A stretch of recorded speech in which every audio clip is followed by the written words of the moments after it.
Hello everyone, welcome to my channel. तर आज मी कोणती रेसिपी दाखवणार आहे ते तुम्हाला कळलंच असेल. आणि ही अशी छान अशी टेम्पटिंग आणि हेल्दी अशी रेसिपी बघण्यासाठी आपण किचनमध्ये जाणार आहोत. ही रेसिपी खूप हेल्दी आहे, मुलांना आणि मोठ्यांना सगळ्यांनाच आवडते. तर काही मुलांना बीटरूट आवडत नाही, तर त्यांच्यासाठी ही एक छान असा हेल्दी ऑप्शन आहे. तर इथे मी 3 बटाटे आणि 2 बीटरूट घेतलेले आहेत. ते बीटरूटचे जे वरचं कवर असतं ते हार्ड असतं. नंतर त्यामुळे आपण ना हे जेव्हा कुकरला लावणार आहोत त्यासाठी आपण त्याचे ना सोलून घेणार आहोत. पूर्ण वरचं जे आहे ते पूर्ण साल काढून घेणार आहोत. त्याच्यानंतर देठाकडचा भाग कापून घेणार आहोत आणि बटाटेसुद्धा असेच सोलून घेणार आहोत. त्याच्यामुळे बटाट्यांना आणि बीटरूटला जी माती असेल ती पण त्यामध्ये जाणार नाही. आणि जेव्हा आपण कुकरला लावणार आहोत तर ते पीसेस करून लावणार आहोत, कारण जेणेकरून ते लवकर शिजावे, कारण त्याच्यामध्ये आपण एकही थेंब पाणी टाकणार नाही आहोत. अशा पद्धतीने बटाटे आणि बीटरूट म्हणजे सोलून झालेले आहेत. तर असे मी त्याचे काप करून घेते आहे. बटाट्याचे 2-2 काप करून घेतलेले आहेत. त्याच्यानंतर मी आता बीटरूट देखील कापून घेणार आहे.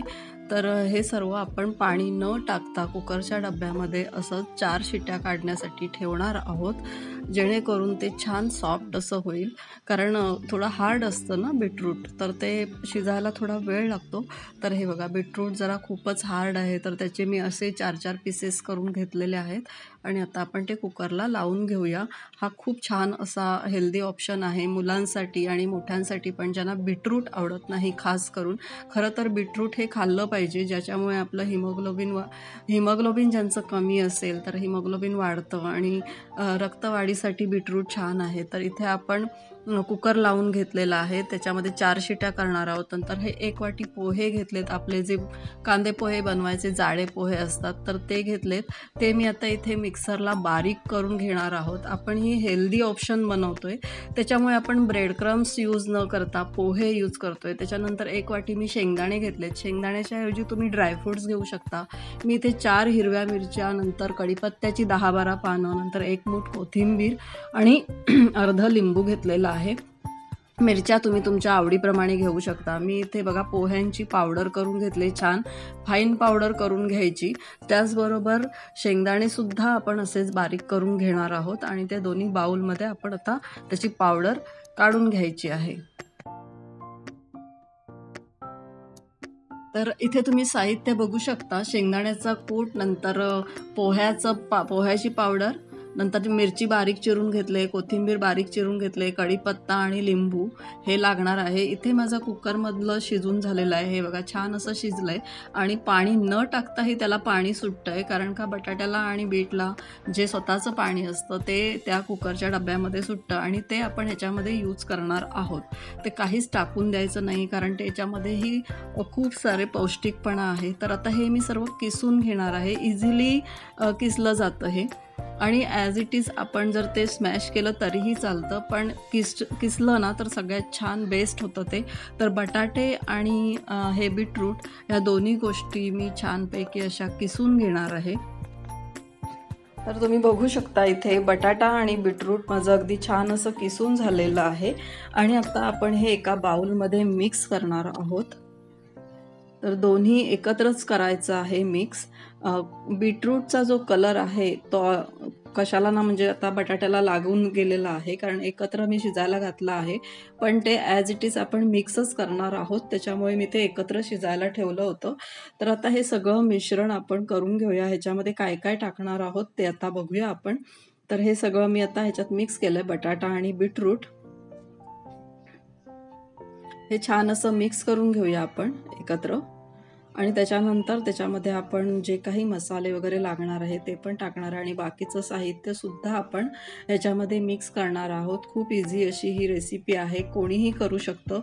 तुम्ही सर्वांनी नक्की ट्राय करा. तर ह्याच्यामध्ये मी आता टाकले शेंगदाण्याचा कूट, नंतर पोह्यांची पावडर, हे 2 बीटरूट आहेत, त्याला 1 वाटीभर पोहे आणि 1 वाटीभर शेंगदाणा इनफ आहे. तर इथे मी कोथिंबीर, मिरची, कढीपत्ता ऑप्शनल आहे, पण कढीपत्त्याचे पण खूप सारे फायदे आहेत आपल्या शरीराला, त्यामुळे कढीपत्ताही आपण घेऊ शकतो याच्यामध्ये आणि खूप छान टेस्ट येते.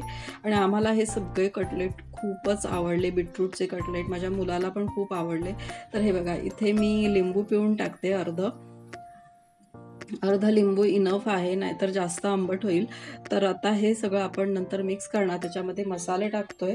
ह्याच्यामध्ये मी हळद टाकले पाव चमचा, 1 चमचा लाल तिखट टाकलेला आहे. तुम्ही तुमच्या आवडीनुसार घेऊ शकता, तुम्हाला किती तिखट हवं आहे, कारण मिरच्या पण टाकलेल्या आहेत. नंतर काश्मीरी रेड चिली मी 1 चमचा घेतलेला आहे. नंतर इथे मी किचन किंग मसाला घेणार आहे. चाट मसाला जर असेल तर तुम्ही चाट मसाला यूज करू शकता. नंतर मी धण्याची पावडर टाकले, 1 चमचा किचन किंग मसाला, नंतर चवीप्रमाणे मीठ टाकलंय आणि इथे मी पांढरे तीळ टाकते, याने टेस्ट अजून छान येते. आणि आता हे सगळं मिक्स करून घेणार आहोत आपण. छान असं मिक्स करून घ्यायचं आहे.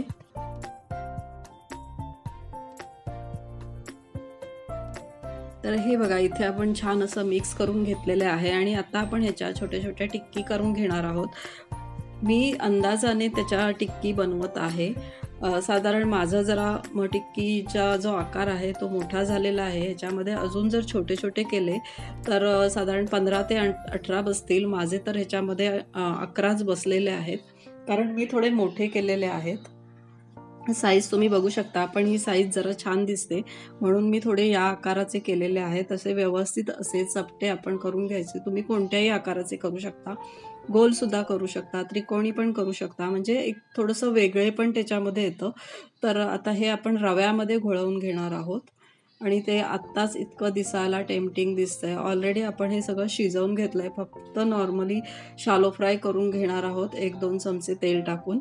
आणि खूप ऑइली पण नाही. ही डिश खूप अशी हेल्दी अशी डिश आहे आणि तुम्हाला सर्वांना आवडण्यासारखी आहे. कुणालाही आवडेल. मुलांना तर आपण हे बीटरूट जे खात नाहीत ना, त्यांना ही दिलीच पाहिजे, कारण सगळ्याच भाज्या किंवा सगळे सलाडचे प्रकार मुलं खात नाहीत. त्याच्यामुळे बीटरूट शक्यतो फार कमी लोकांना आवडतं. तर त्याच्यामुळे हे बीटरूट हे अशा पद्धतीने जर मुलांना वगैरे खायला दिलं तर ते आवडीने खातात आणि सॉसबरोबर वगैरे खायला द्यायचं. नुसतं देखील हे कटलेट खूप छान लागतात, खूप यम्मी लागतात, खूप टेस्टी लागतात. तर अशा पद्धतीने मी सगळे असे हे बनवून घेणार आहे आणि रव्यामध्ये घोळवून घ्यायचे आहेत. त्याच्याने ते बाहेर जास्त फुटलं वगैरे जात नाही, किंवा असेच आपण बनवून ठेवू शकतो फ्रीजमध्ये दुसऱ्या दिवशीसाठी, किंवा 8 दिवसही छान राहतात. जेव्हा पाहिजे तेव्हा तुम्ही ते शालो फ्राय करून घेऊ शकता. अशा टिक्की आपण बनवून ठेवू शकतो. तर चला आपण हे सर्व असे बनवून घेऊया.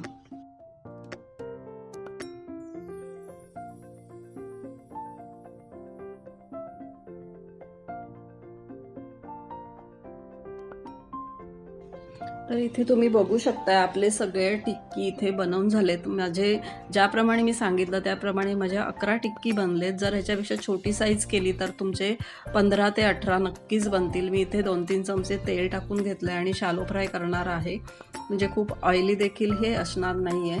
आणि छान दोन्ही साईडने आपण हे गोल्डन ब्राऊन करून घेणार आहोत.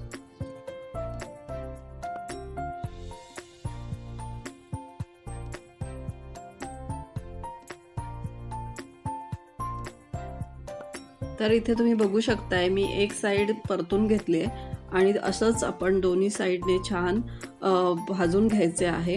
ॲक्च्युली ते शिजलेले आहेत, त्याच्यामुळे ते जास्त शिजवायची गरज नाही आपल्याला. थोडंसं ब्राऊन झालं की आपण ते काढू शकतो आणि खूप छान आणि टेम्पटिंग अशी ही आपली डिश बनणार आहे. एक साईडला परतून झालेले आहेत, आता दुसरी साईड देखील आपण परतून घेणार आहोत. तर तुम्ही बघू शकता त्याचा कलर किती छान आलेला आहे आणि आपले हे ऑलमोस्ट रेडी झालेले आहेत. तर चला तर मग आता आपण हे सर्व करूया. आणि खूप छान आणि टेम्पटिंग दिसतंय. तुम्ही बघू शकताय किती सुंदर बनलेत आपले कटलेट आणि बिलकुल कुठूनही फुटले नाही आहेत. आणि अशाच पद्धतीने तुम्ही करून बघा, छान बनतात आणि खायलासुद्धा मुलांना खूप आवडतात. तर ही डिश नक्की ट्राय करून बघा. आजचा हा माझा व्हिडिओ तुम्हाला कसा वाटला हे नक्की कमेंट करून सांगा. ही डिश तुम्हाला आवडली का? आणि आवडली असेल तर माझ्या चॅनलला लाईक करा, शेअर करा, सबस्क्राईब करा आणि कमेंट देखील करून सांगा की कशी बनले ही डिश. आणि आजचा हा व्हिडिओ तुम्ही शेवटपर्यंत पाहिलात त्याबद्दल तुम्हा सर्वांचे खूप खूप खूप मनापासून आभार.